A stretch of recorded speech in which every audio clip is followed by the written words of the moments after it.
I now give the floor to His Excellency Sihasak Phuangketkeow, Minister for Foreign Affairs of Thailand.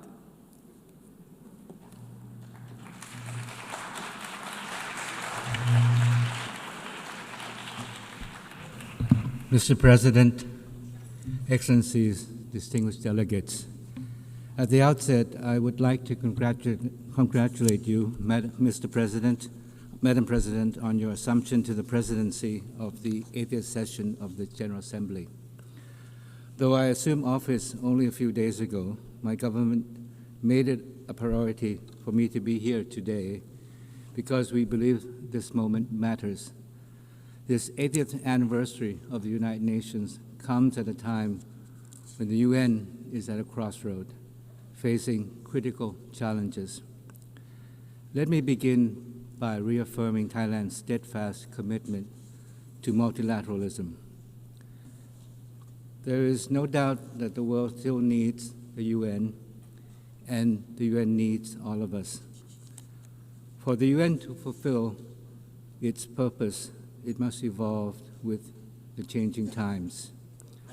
Thailand, too, stands at an important crossroads, facing pressing challenges at home with no time to lose.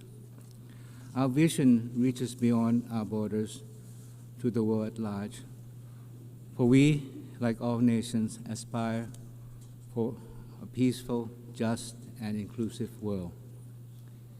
It is in this spirit that Thailand stands ready to play a constructive role in shaping a United Nations that is truly fit for purpose, delivering peace, development, and human rights for all.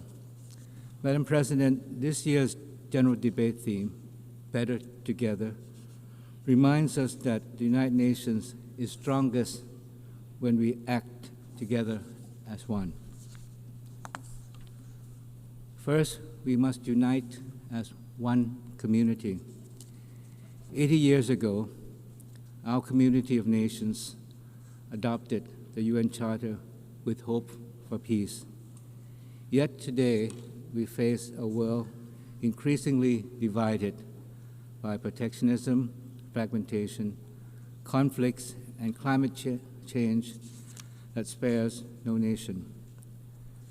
The war in Ukraine, now in its third year, continues to bring immense suffering and destruction.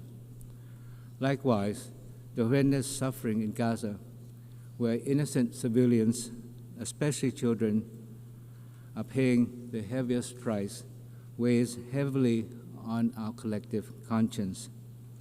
It is a stark reminder that when peace is broken, the human cause is borne not only by nations, but by ordinary people whose lives are torn apart. As one community, every nation shares the responsibility to promote global peace and security. And this responsibility must be inclusive.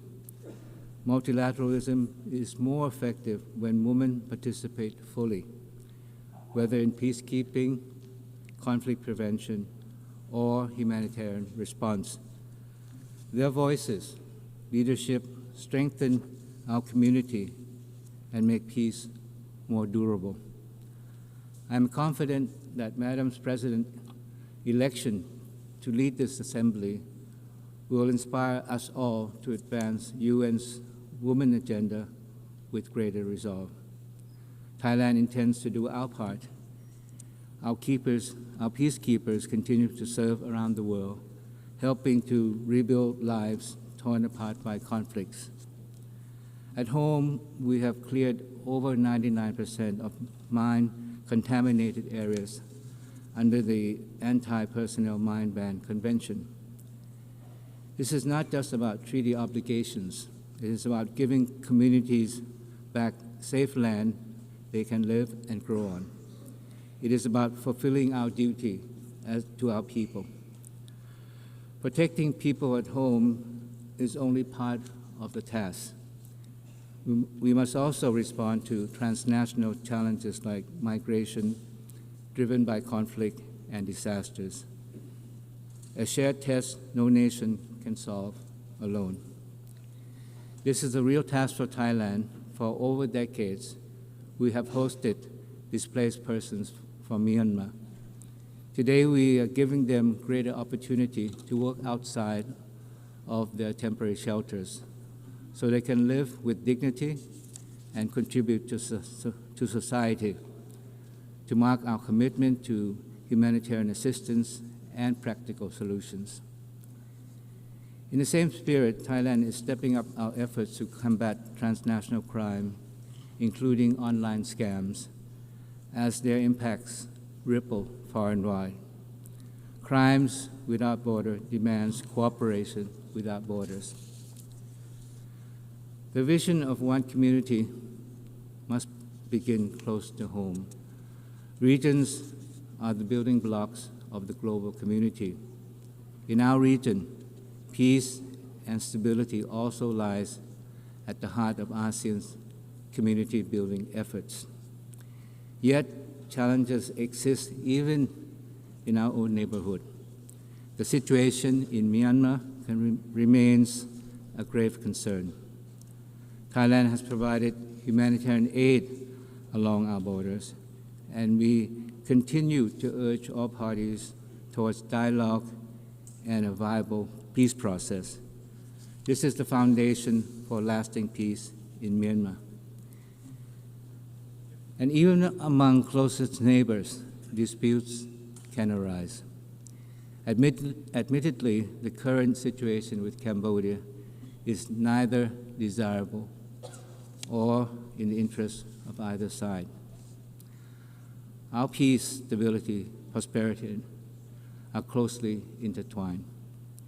We cannot move away from one another. We are part of the same ASEAN family.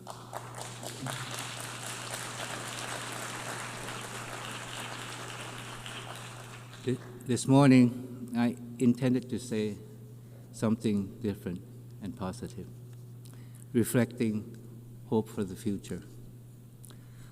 But I had to rewrite the speech because of the most regrettable remarks by my Cambodian colleague. To my dismay, Cambodia continues to present itself as the victim. Time and time again, it has portrayed its own versions of the facts, which does not hold up to scrutiny because it is simply a distortion of the truth. We know that who are the real victims. They are Thai soldiers who have lost their legs from landmines, children whose schools were shelled, and innocent civilians who were shopping that day at the grocery store that came under attack from Cambodian rocket fire. Yesterday, I met my Cambodian colleague in the very hall of the United Nations. We talked about peace, dialogue, mutual trust, and confidence. This was emphasized later at the informal four-party consultations organized by the United States. We appreciate President Trump's dedication to peace. But unfortunately, what was said today by the Cambodian side was completely opposite to what was said yesterday at the meeting. It reveals the true intention of Cambodia. These allegations were so far-fetched that they make a mockery of the truth. From the beginning, Cambodia initiated the conflict with the intention to expand a border dispute into a national conflict and to further internationalize it, as was the case again this morning. The villages referred to by my Cambodian colleague earlier are in Thai terror, full stop. In fact, they exist because Thailand made the humanitarian decision to open up our borders in the late 1970s for hundreds of thousands of Cambodians fleeing the civil war in their country to seek shelter in Thailand. We made this decision out of compassion and humanitarian principle. And as a young diplomat, I witnessed the scene myself. Although the civil war has ended and the shelters were closed, the Cambodian villages have expanded over the decades. And despite Thailand's repeated protests, Cambodia has ignored those requests to address this encroachment.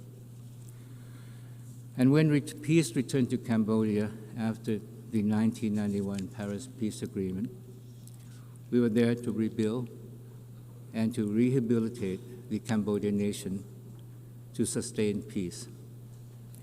We built homes, roads, hospitals, because peace in Cambodia is in Thailand's interest. This is what neighbors should do for one another.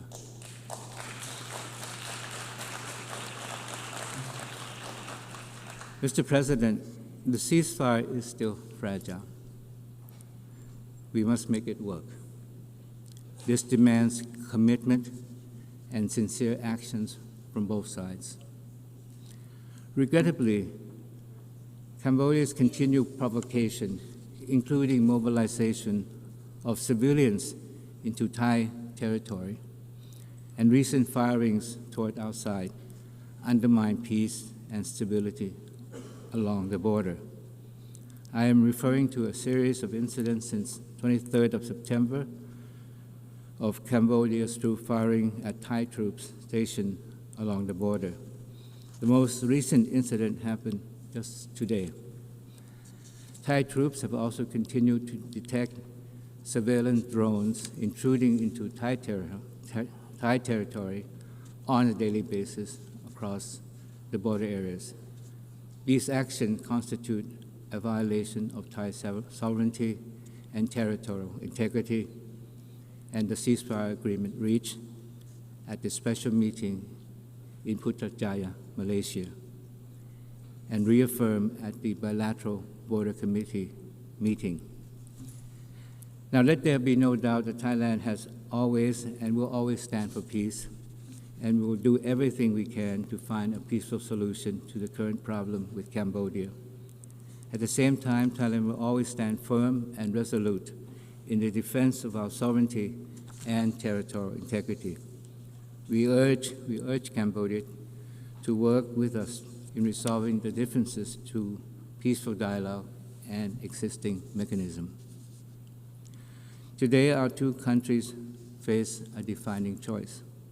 As a close neighbor and as a friend, we must ask Cambodia which path they wish to take, the path of continued confrontation or the path of peace and cooperation.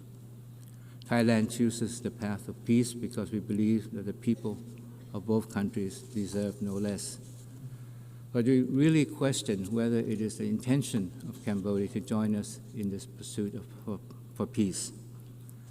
For Thailand, dialogue, trust, and good faith are not just words, they are the way forward. We will continue to uphold these principles in our engagement with partners in ASEAN and beyond, including major powers, in pursuit of sustainable peace and shared prosperity. To speak of one community, Mr. President, is to reaffirm that we are bound by shared principles that everyone is born free and equal in dignity and rights. As a member of the Human Rights Council for 2025-2027 and chair of the Third Committee of the General Assembly, Thailand is committed to promote and protect human rights for all. For us, it is not just about holding a seat at the table. It is about making a real difference in people's lives, the lives of those caught in conflict, those living with disabilities, and those who are often left behind. Advancing the rights of women and girls is also central to this effort. Equal participation and freedom from violence and discrimination are not just human rights, they are the foundation of just and resilient societies. Health is another fundamental right that cannot be overstated. Ensuring access to care is not only about saving lives, it is about giving every person the chance to live with dignity and security. This is why Thailand champions the right to health at home and globally. Our universal health coverage and village health volunteers put people first so that no one is left behind and every community is given the tools to thrive. Thailand is also contributing to global efforts on non-communicable diseases and pandemic preparedness, including through the WHO pandemic agreement. We do not know when the next pandemic will strike, and only by working together can we be prepared and ready. Mr. President, peace and human rights cannot stand without sustainable development. Yet today, development is under threat from rising protectionism, tariffs, and trade barriers may serve short-term interests, but they hurt us all in the long run and divide us when we need the most solidarity. Thailand believes that true prosperity is built not on walls of tariff, but on bridges of trust. Our path forward is open and fair trade, rooted in people-centered and inclusive development. But sustainable development is not just growth. It is about values and balance between progress and preservation. That is why Thailand's sufficiency economy philosophy, built on balance, resilience, moderation, has guided our development journey. It reminds us that true progress must empower people while protecting the planet.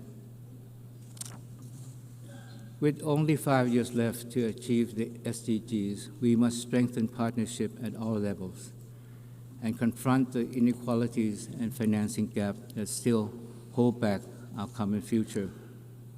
At the same time, we must never forget that the planet lies at the core of sustainable development. Climate change, the overarching threat of our time, is widening the gap between the haves and have-nots. Without stronger support for those most affected, we will fail both our people and our planet. As the UN turns 80, our task is simple but profound: to come together under one dedication. We are all bound by ideals, norms, and principles of the UN Charter. But the world has changed dramatically. Renewing our dedication to multilateralism is no longer optional.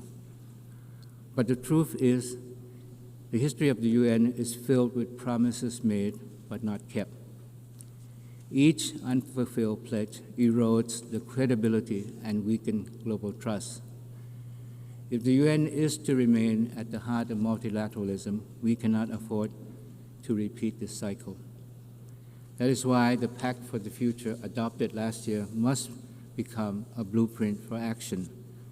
To deliver meaningful progress, our national actions must match our collective pledges. But for the UN to effectively deliver on its task, it must be equipped with the resources it needs. We must ensure that the UN has the means to achieve the ends it has been mandated to undertake, so that the UN can remain a driving force for peace and development. Mr. President, as we seek to rebuild, reinvigorate, and reform the UN, we must be guided by the vision of one future. For the UN to guide us into the future, comprehensive reform, including the Security Council, are imperative.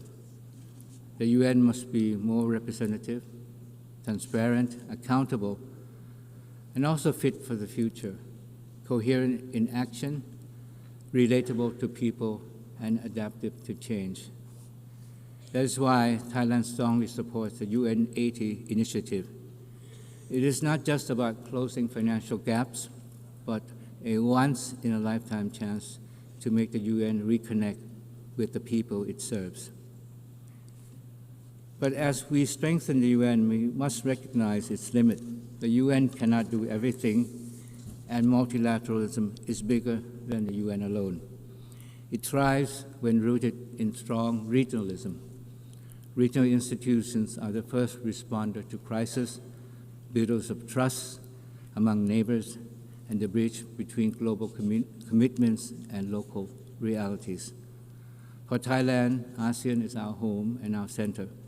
The upcoming 15th ASEAN UN Summit will show how shared principles become practical cooperation. Thailand is fully committed to advancing this partnership so that regional voices are fully heard in shaping global solutions. Building a strong global community goes beyond our generation. That is why we must embrace the power of youth. Marking the 30th anniversary of the World Programme for Action for Youth, Thailand reaffirms its commitment to invest and empower young people and give them real opportunities to drive change. With this in mind, Thailand is proud to have youth delegates joining our national delegation to the UNGA so they can actively participate in shaping the future they envision. For in the end, the future belongs to them. It should therefore be built by them. Mr. President, Excellencies, distinguished guests, in its 80th year, the United Nations must live up to its very name, nations that stand united. We gather here not only in celebration of what has been achieved, but to look ahead to what more we can accomplish together. The lessons of 80 years is clear. We are strongest when we stand as one community, bound by one dedication, and united in shaping one future for all. This is the true meaning of better together as one. Thailand pledges to do our part, and more than that, we challenge ourselves and all our friends here today to turn words into deed. That is how we will make the next 80 years better than the last. Thank you very much.